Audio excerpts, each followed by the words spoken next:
موږ مخته په لیکلو اخته وو، خو بیا اوس چاپ شو. د دې تاریخ نوم د آرین له قبایلو د پکتیس د نسل پښتون او ناصر غلجي د اصلي مسکن مختصر معلومات. دا لیکلی ما ده، اوس چاپ شوی ده 2025 د جون میاشت. په دې کې اول موږ مقصد دا و چې د آرین یا اریانا دا څه شي، هغه موږ ځینې خبرې کړي. اری بیا آرین یا داسې دا یو صفت ده، مختلف معنا لري. د اوښانو روزنه، میلمه پالنه، توریالیتوب، ډېر هغه د دې مختلفې معنا دي. بیا په دې کې د پکتیس نسل چې له آرین له دغه صفته څخه چې دغه قومو دا خویان لرل، دا یې آرین بلل. اری په آرین باندې شو او د پکتیس نسل له آرینه څخه له دغه خویه څخه راوتلی دی، د دغو خلکو چې د دغو اصلي مسکن څوک یې یو ځای ښیي، څوک نه. چې موږ په معلوماتو سره د کسي غر د روب د اپیزي په لمر خاته کې پروت ده د سهار. بیا دا لړۍ ډېره اوږده ده د دې د پکتیا حصې ته ورځي، د پکتیکا سیند پرې ګډېږي، ارګونه دا ګومل چې کومه ده، دا خلک دلته ډېرېدل، کوچوبار یې کاوه. بیا په ګومل ډېر شو، بیا په مختلفو جایو باندې تم شو، سلیمان خېل په کټواز شو، خروټی چې ډېرېدو، بیا له ګوملې څخه بیا اول کله یې سروضه شوه، بیا تقسیم شوی یم. ناصر په واڼه باندې و، دا اوس اکثره مځکې دي مسعود او د وجورو چې په لاس کې دي، دا د ناصرو دي، چې دوی یې تقسیموي هم د ناصر په نامه، په هغه زاړه رواج یې تقسیموي. اوس هم نو دا غلجیان دا بیا ډېر شو، لودیان دا په دغه ځای کې اصلي مخزن یې د کسي غر چې یې بولي، دا دوی چې پورته یې زیارت ته. ما چې پوښتنه کړې ده، ځینې خلک ورختلي چې وروره زیارت نه و پکې، نه قبر مو پکې لیدلی دی. دغه چې دوی وویل چې سلیمان علیه السلام دلته تخت کې راوړی ده یا کښېنستی ده، مقدس یې بالو. نو موږ د ثواب دپاره په دې کې بیا د افغان او اوغان په کلمه په هغه څه خبرې شوي دي. د پښتانه په اصلي باندې هم حوالې داسې ورکړل شوي دي چې دی اصلي له بله ځایه نه ده راغلی، په مرکزي افغانستان پامیر دغه حصو له ده اصلي ځایه دغه ده. بیا له دغه څخه دی هند ته هم تت شوی ده، ایران ته هم تت شوی ده. بیا یې باچهي دورې هم ریاستونه جوړ کړي دي، په هند کې هم جوړ کړي. هغه د تاریخونو ټول شاهد دي. دا موږ مختصر پکې رانغښتي دي. مختصر دا یعنې خاص نکتې. دویمه خبره دا ده چې ما درته وویل د پښتانه اصلي مرکز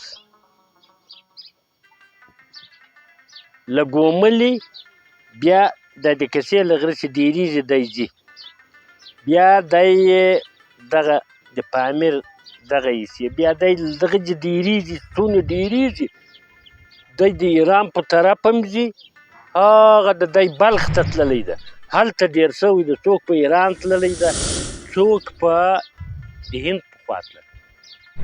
زموږ اصلي مقصد هم دا دا معلوم شیان موږ ورکړي دي چې د افغانه ارمیه دا دوی دا چې بولي چې د طالوت په نسل کې راغلي دي، یعنې د ده په زمانو کې دا نه راځي. دا یا چې روایات یې ورکړي دي، نو روایات خو به زه ځان اوس قریشو ته ورسوم، قریش خو نه یم. پښتون د موږ په نظر، د موږ په معلوماتو سره د یاپس په نسل کې ده. مشر زوی د یاپس ترک ده. نو علیه السلام په زمونو کې یاپس موږ د یاپس اولاده یو، په زمونو کې نسل د یاپس ډیر ده. روس هم په یاپس کې راځي، چین هم په یاپس کې راځي، ترک هم په یاپس کې راځي. دا خلج یې بولي، دا موږ غلجیان، دا لودیان، دا پښتانه، دا په دغه کې راځي. د موږ په نظر په څېړنه د خلکو مختلف روایات دي. ځینې د تالوت په حصه کې بولي. تالوت هغه د انګریزانو حوالې ما لیکلي دي، په دې کې هغه د دوی چې کومې لیکنې کړي دي چې د داود علیه السلام په وخت کې افغانه شپه سالار نسته، د سلیمان علیه السلام په وخت کې هم نسته. د سلیمان علیه السلام چې څه سرداران دي یا جنگي خلک دي یا د فتوحاتو خلک دي، هغه ټول په هغه لیست کې په فصلو کې راغلي دي. افغانان او ارمیان نسته. نو دا خو معلومه ده چې دا موږ فتوحات چې وشو له ایران څخه، د ایران حصه چې اسلامي هغه ونیوله، بیا له هغې څخه د افغان دا خوا باندې رالو. موږ اوس هم هزاره اوغان بولي، افغان هم نه بولي. دا اوغان د اسلامي کلچر په اساس بدله شوه، افغان شو. په موږ باندې دا کلچرونه هم رالو او د هغو موږ تابع وو. ډېر علماو ته خوند ورکاوه، هر علم ځان عربو ته ورنږدې کاوه. چې چیرې ورنږدې شوي وو په درواغو یا په غلطو روایاتو، هغه یې مضبوطاوه هم. د موږ په نظر دا د عرب نه دي، پښتون عرب نه ده. بس هغه څو مختصر شیان د موږ مطلب. ارین څه شی دی؟ اري یا ارین او پکتیس چې دا پښتون ځینې را زېږېدلی دی. په ناصر کې غلطې خبرې چې دا کوم خورشید جان کړي دي او د خورشید جان سره د موږ مقابله راغلې ده. دی د انګریز د انټلیجنس جاسوس او ټیکهدار و، له ما سره فرمان پروت. هغه وخت شهزاد خان غازي باندې حمله وکړله د ټک په حصه کې، بیا یې شکست ورکړو. هغه انګریز هم لیکلي، هرزبرګ، اډواردس، کرنیل بورس، کرنیل برانت، او دا ټول زخمیان شوي دي. خورشید جان هم لیکلي دي چې په طبیعت یې لږ چپ و، هغه یې غلط لیکلي. په خروټي کې غلط روایات لیکلي، په ناصر کې لیکلي دي. خروټی او ناصر د دیر اسماعیل خان اوسېدونکي وو. په ژمي په ګومل تلو، په ساندو میخېلي نورو قومو هم برخه واخیسته، خو دا دوه ډېر وو. نو ګنډپور د نواب شیر محمد خان سدوجي پټ ملګری وو. په ښکاره په چغې کې د موږ د غلجیو ګډ وو. جاسوسي یې وکوله. بیا ناصر او میخیل خبر شو، بیا یې دا نری وند وواهه، هغه یې میخیل ته ورکړو. اوس پې پروت ده. په کلاچي یې حمله پې وکوله. د دا خورشید جهان له تربو یې 7 کسه مړه. یا دوی دا خورشید جان دي، شیر محمد خان ګنډپور. هغه وخت کې برطانیه په دې کې تاسو سره مالي مرسته چا وکړله؟ په دې کې ځینو کړې ده، خو هغه خلک چې ما توقع ځینې لرله په غرب کې وو یا په داسې ځای کې وو چې د ده اقتصاد برحاله وو، تر موږ پورې ژوند سم وو، هغو نه ده کړې. هغه کوم توقعات چې موږ لرل هغو نه وکړه. د تاسو سره کومه مالي مرسته هغه دلې ځینو خلکو کړې ده. یعنې که تا د نور چانس پیدا شي او داسې له بلې خوا نور مالي مرسته وشي، نور کتابونه به چاپول، که چیرې له موږ سره مالي مرسته کېدای، ما یو شی و د اوتکو د دورې د اوتکو نارې، ملي نارې چې په هغه وخت کې په هر قوم په هر اتل پورې ویل شوې وې، هغه تر 400 به زیاتې وي، تر 300. ما ترتیبولې بیا به م چاپول. نو چې لیکنه هم زه کوم چاپول هم زه کوم دا د ما په توفیق کې نشته، نه د ما د ملګریو په توفیق کې شته. هغه هم دغسې لیکوالان خلک هغه هم غریبان خلک.